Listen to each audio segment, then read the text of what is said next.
Dnes idem prvýkrát vyskúšať novú loď a nové pádlo. Hoci mám k vode ešte ďaleko, už teraz musím poznamenať, že je poznať rozdiel. Doterajšia loď spolu s pádlom vážila 8 kg, dnes mám na chrbte o 5 kg menej. A je to cítiť.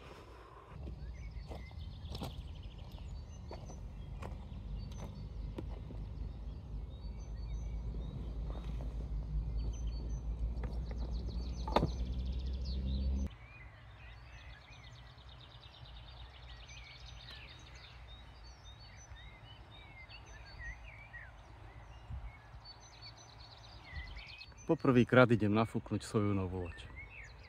Je to Packraft, volá sa Bushraft, typ survival. Ako už meno naznačuje, bude sa vyznačovať nejakým minimalizmom. Dĺžku má len 2 metre. Nafúknem ho pomocou pribalenej pumpičky. Je to vrecé, do ktorého sa naberie vzduch a pretlačí sa do lode.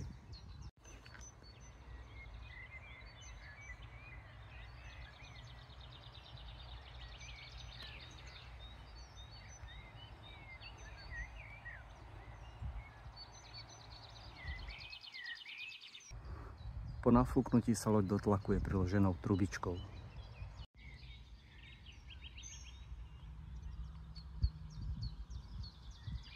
Nakoniec pripevním bagáž a môžem vyraziť na vodu.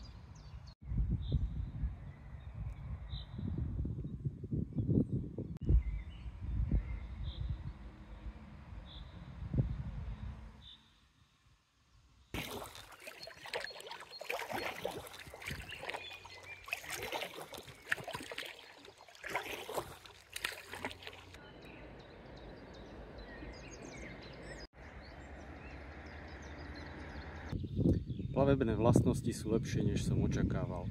Loď aj bez inštalovanej plutvičky celkom dobre drží smer. Rýchlosť nie je závratná. Vzhľadom na dĺžku 2 metre človek ani nemôže veľa očakávať. Šírka, ktorej som sa bál, až 90 cm, sa zdá byť, že nie je problém. Loď sa celkom dobre zachovala aj vo vonkách pod skalkou.